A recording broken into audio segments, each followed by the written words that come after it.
नमस्कार मित्रांनो, very good morning आणि सुरू करूया आजच्या एका व्हिडिओला. तर मित्रांनो नमस्कार, मी पाटील पानडी ग्रामीण बोरमध्ये आपलं सर्वांचं मनापासून मनपूर्वक हार्दिक स्वागत. मित्रांनो तुम्ही बोलशाल यार कुठं गायब होते सर. गायब नव्हतो मित्रांनो, थोडी शेतीचे वगैरे कामं चालू होते आणि भरपूर डोक्याला आपण म्हणतो हेडेक होती जास्त. तर आपण आता त्या कामातून थोडं मुक्त झालेलं आहे, म्हणजे अजून म्हणतात नाही मुक्त झालेलं आहे, पण म्हटलं चला आता खूप दिवस आपण व्हिडिओतून हरवलेलो आहे. त्यांना वाटलं आता तुम्हाला वाटत सर्वांना की व्हिडिओ बनवायचं विसरलं काय, तर नाही मित्रांनो, व्हिडिओ बनवायचं नाही विसरलेलो. ऊन थोडं डोक्यावर त्याच्यामुळे डोळे असे बारीक होते आपल्यावाले. तर म्हटलं चला मग आज एक छोटासा व्हिडिओ बनवू आणि म्हणजे मग आपल्या संग थोडा कॉन्टॅक्ट पण राहील, आपला संपर्क राहील, म्हणजे काय माहिती का सर्वांच्या ध्यानात राहील का आहे बुवा. तर चला म्हटलं आता आपण काय शेतीत आलो आणि शेतीमध्ये तुम्हाला मागे दाखवलेलं होतं मी सोयाबीन केवढी होती आपली. त्याच्यानंतर पाऊस झाल्यानंतर थोडा त्या सोयाबीनची काय परिस्थिती झाली आणि त्याच्यानंतर आपण भाजीपाले घालता, भाजीपाला बऱ्याच वेळेस खाल्ला मित्रांनो. आणि आता कसं झालं तुम्हाला तो पण दाखवतो मी. आणि माझ्या पाठीमागे बघू शकता तुम्ही निसर्ग. फक्त आमच्याकडे थोडा आहे ना पाऊस कमी मित्रांनो. पावसाची कमी म्हणण्यापेक्षा खूप कमी पाऊस. ऑलरेडी तर आता प्रोजेक्टमध्ये काम सुरू झालेलं आहे. आपण आता साध्या पद्धतीनं म्हणजे आता तुम्हाला हे छोटे छोटे दिसत आहे सुकलेलं, ही आहे हिरवी हरळ. म्हणजे ज्या पद्धतीची इथं होती ना हरळ, तीच हरळ आता इथं लागलेली.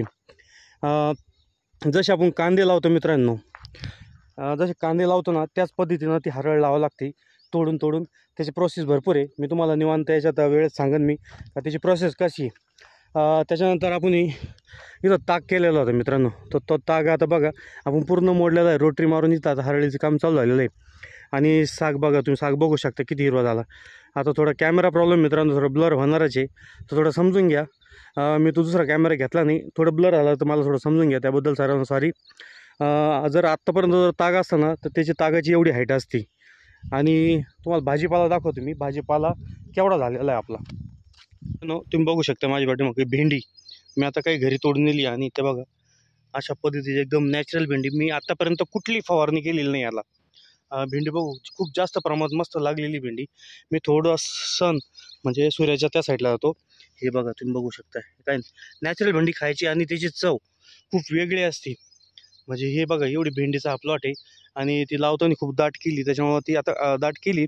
पण वस्तुस्थिती अशी आहे की खूप चांगली भेंडी. हे बघू शकता तुम्ही, आता मी काही तोडून नेली मध्ये असन. खूप लांब झालेली ती भेंडी. लांब झाल्यामुळं काय आलं, कटिंग करायला पण छान वाटते. आणि तुम्हाला पालक दाखवतो. आता पालक काय ना काही बी धरलं, त्याच्यानंतर काही कापून घेतला, तो आहे ना आता आहे ना आपल्याला खायला म्हणजे भरपूर वेळेस खाल्ला. म्हणजे तुम्ही एकदा जर पालक लावला तर कट करून किती काही वेळेस खा, म्हणजे ते ना खाण्याची ती नॅचरल खाण्याची माझी ती वेगळीच असते. म्हणजे आयुर्वेद आपण त्याला कुठली फवारणी करतो. फक्त मी काय केलं माहिती का, एक सोपा पर्याय केला. म्हणजे आपण जेवढा जो भाजीपाला केला ना त्याला फक्त आपण काय गोमित्र पकडलं.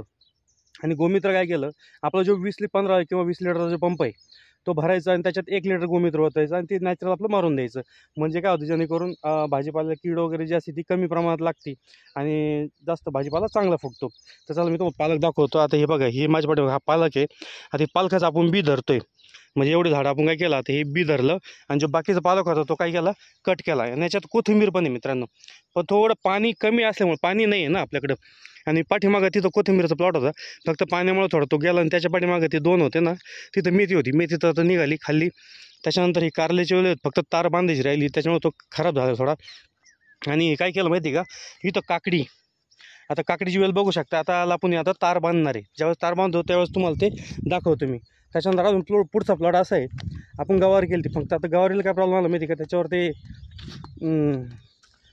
थोडासा तो मावा आल्यामुळे ना थोडं तो आता काळा मावा आला. तर आता परत एकदा गोमित्राची जी औषधाची फवारणी केली का नॅचरलमध्ये, आता त्याला पण फुलं लागलेली. आता हे बघू शकता तुम्ही, हे गवारीचे झाड आहे एकदम मस्त.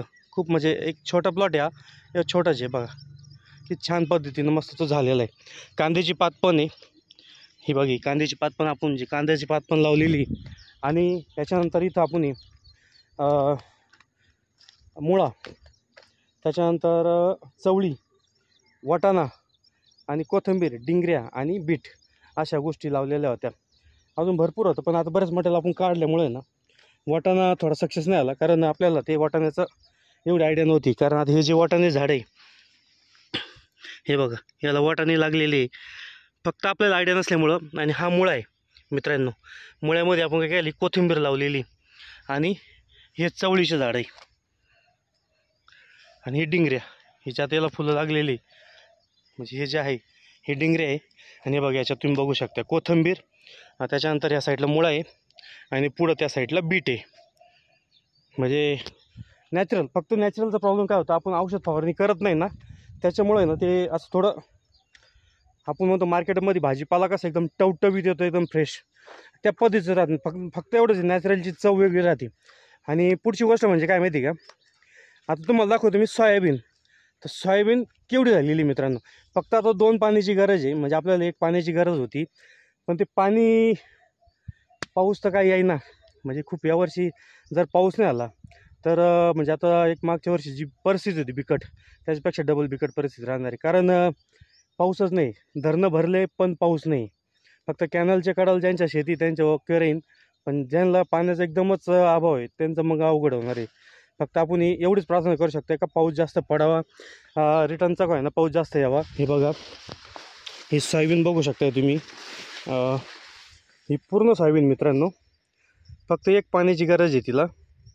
1 पाणी जर झालं तुम्ही बघू शकताय. आणि मी जिथं उभा आहे म्हणजे माझ्या कमराला सोयाबीन इथं लागलेली, 2 पाण्यामध्ये पाऊस जे झालते आपल्याला, 2 पाण्यामध्ये सोयाबीन कमरेला लागलेली. आणि फुलं बी, एक झाड दाखवतो मी तुम्हाला. हे बघा शेंगा, माझे खाली आलो आहे पण शेंगा आहे ना, म्हणजे पूर्ण खालपासून दाखवतो मी तुम्हाला. शेंगा बघू शकते तुम्ही, हे बघा खालपासून पूर्ण वरपर्यंत शेंगा आहे. म्हणजे बी ना ज्याला म्हणजे झाडाला असं सोयाबीनला जी बी लागलं आहे ना, ते पूर्ण खालपासून वरतीपर्यंत लागले. आणि वातावरण इतकं बोगस आहे मित्रांनो, खूप गरम होते. म्हणजे तुम्ही बघू शकता, मला घाम पण येतो आहे. आणि चला आता तुम्हाला एक नारळाचा प्लॉट दाखवतो, तो कसा झालेला आहे. तिथं आपण काय केलं, गायांसाठी थोडा चारा केलेला होता, जास्त बोर करत नाही. पण आता कसं शेती दाखवणं गरजेचं होतं. तुम्हाला बोललो होतं मी की मागं सोयाबीन कशी ह्यात होती, आणि त्यानंतर आता सोयाबीनचा प्लॉट कसा आहे. मित्रांनो हा बघा नारळाचा प्लॉट आहे. त्याच्यानंतर आपण आता थोडं आता मध्ये खराब झालेलं, याच्यावर फवारणी केलेली आहे. म्हणजे गवत थोड्या दिवसात जळून जाणार, आणि आपण याच्यात नांगरटी करणार. म्हणजे मधलं जे एक तण आहे ना ते पण निघून जाणार. त्याच्यानंतर तिकडे त्या साईडला तो गायांचा चारा आहे नारळाच्या प्लॉटमध्येच. आणि हे बघा तुम्ही आता नारळ झाडं केवढे झालेली, अशा पद्धतीने नारळाची बाग आहे. आणि त्याच्यानंतर आपले व्हिडिओ कधी येणार आहे, आपले व्हिडिओ मित्रांनो लवकरात लवकर येणार आहे. थोडा वेळ द्या मला अजून. मी तुमच्या म्हणजे त्या व्हिडिओबद्दल सॉरी, माफी मागतो. कारण बरेच कामं आता घरचे चालू असल्यामुळं त्या कामात थोडं गुंतलेलो होतो, आणि अजून थोडे दिवस जाणार आहे. लवकर आपण व्हिडिओला सुरुवात करणार आहे. तर पाण्याचे व्हिडिओ आपण गेलो आता श्रीगोंद्याला मागे एकदा आता चक्कर झाला, तर तो व्हिडिओ पण मला टाकायचा राहिलेला आहे. तिथं पण आपण 2 पॉईंट दिलेले, म्हणजे घारगाव त्या साईडला आत्ता गेलेलो होतो. आणि तो आता व्हिडिओ मी थोड्या दिवस 1-2 दिवसात तो व्हिडिओ पण येणार आहे. त्याच्यानंतर पुन्हा एकदा आपल्याला म्हणजे सुरुवात करायची शिकायला, का कसं शिकलं पाहिजे. चला तर मित्रांनो, जर व्हिडिओ आवडला तर नक्कीच आपल्या व्हिडिओला लाईक, शेअर, सबस्क्राईब करा. जास्त बोर करणार नाही. आणि जास्तीत जास्त मला कमेंट करा, सांगा काय व्हिडिओमध्ये तुम्हाला काय आवडतं आणि काय आपण केलं पाहिजे. तर धन्यवाद मित्रांनो. असेच व्हिडिओ बघत राहा आणि असंच प्रेम देत राहा. तर आभारी आहे मी आपला सर्वांचा. तर चला भेटूया पुढच्या व्हिडिओमध्ये.